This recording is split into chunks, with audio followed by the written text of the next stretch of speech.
Something huge is happening in the skies over Southeast Asia. One of the region's biggest powers is making a massive, and I mean massive, bet on the future of its Air Force. Indonesia is on a global shopping spree, and its latest move is sending shockwaves from Washington all the way to Beijing. So what's going on? Well, this isn't some far-off dream. This is a direct quote from Indonesia's defense minister, Shafli Shamsuddin. They will be flying over Jakarta soon. He's making it crystal clear that a brand new fleet of advanced Chinese fighters isn't just on some wish list. It's coming, and it's coming fast. This isn't just an upgrade. It's a major strategic shift, and we're watching it happen in real time. And that really gets us to the heart of the matter here. Because this deal with China, it's just one piece of a much, much bigger and honestly kind of bewildering puzzle. Indonesia is literally building an air force with parts from America, Russia, France, Turkey, South Korea, and now China. So the big question is, why? Why are they doing this? To really get our heads around their strategy, we've got to start with the one deal that's changing the entire game, the decision to buy China's top-tier multi-role fighter. The number alone tells you a lot. We're talking about 42 J-10C Vigorous Dragon jets. Now, let's be clear, this is not a token purchase. This is a full-on commitment. 42 jets is enough to stand up 2, maybe 3 full squadrons, making the J-10C a core part of their future combat fleet. And they are putting their money where their mouth is. The finance minister has confirmed a budget of over $9 billion just for this one purchase. So the key takeaway here, this isn't just talk. The deal is funded, it's locked in, and it represents a huge national investment. This right here, this is why this is such a groundbreaking move. For decades, Jakarta's Air Force has been a mix of American F-16s and Russian Sukhois. This purchase completely shatters that precedent. It's not just their first big Chinese combat aircraft deal, it makes Indonesia the very first nation in the vital Southeast Asia region to fly the J-10C, a jet that, until right now, has only been flown by China and its closest ally, Pakistan. But here's the kicker. The J-10C is just the newest piece in an incredibly eclectic collection. To get the full picture, you have to look at their entire shopping list. And let me tell you, they are building one of the most logistically complicated air forces on the entire planet. I mean, just look at this. It's an absolute menagerie of military aviation. You've got the Chinese J-10s announced. You've got 42 French Rafales already on order. There's a plan for 48 of Turkey's next-gen KAAN fighters. There's an uncertain agreement for 24 American F-15EXs, and on top of all that, a partnership for about 50 KF-21s from South Korea. It is an unprecedented mix. And this is where it gets truly mind-boggling.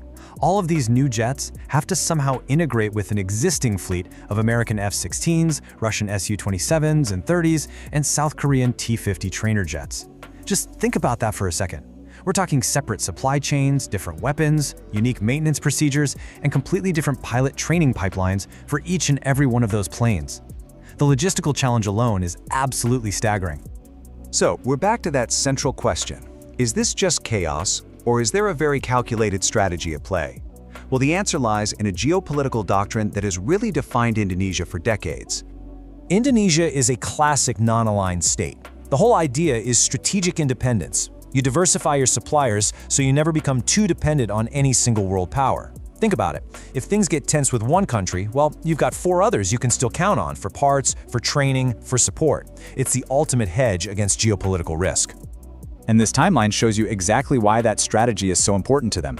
For years, Indonesia really wanted Russia's advanced Su-35 fighter. But then, in 2017, the US passed the CAATSA Act, which basically threatened sanctions on anyone buying Russian military gear. By 2021, that threat was just too big, so Indonesia had to walk away from the deal. And the result? A direct pivot straight to China, a supplier that is completely immune to that kind of American political pressure.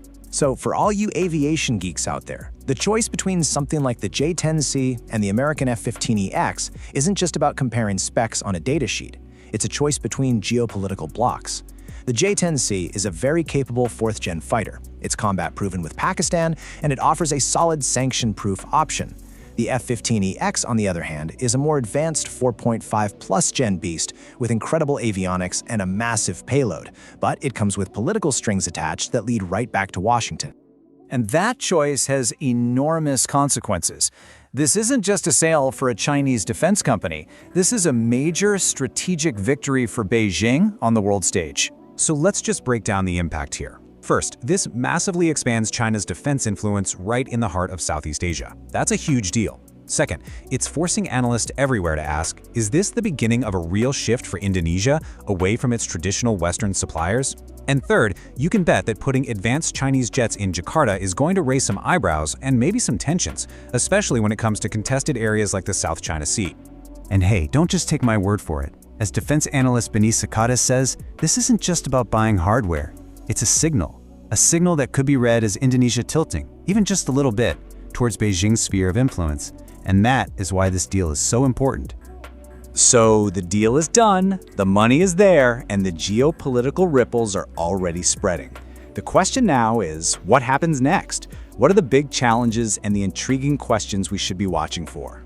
All right, there are three huge things to keep an eye on. Number one, the logistical nightmare. We've talked about it, but seriously, can one military actually manage 5 different top-tier fighters from 5 different countries effectively? Number two, the F-15EX question.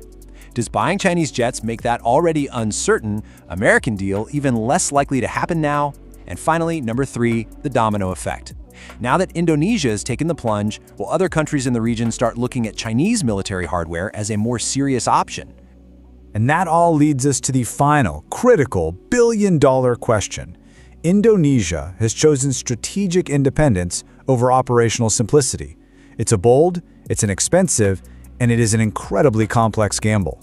Whether one Air Force can truly master, maintain, and integrate this many different advanced fighter jets is a question that military planners and defense analysts all over the world will be watching very, very closely.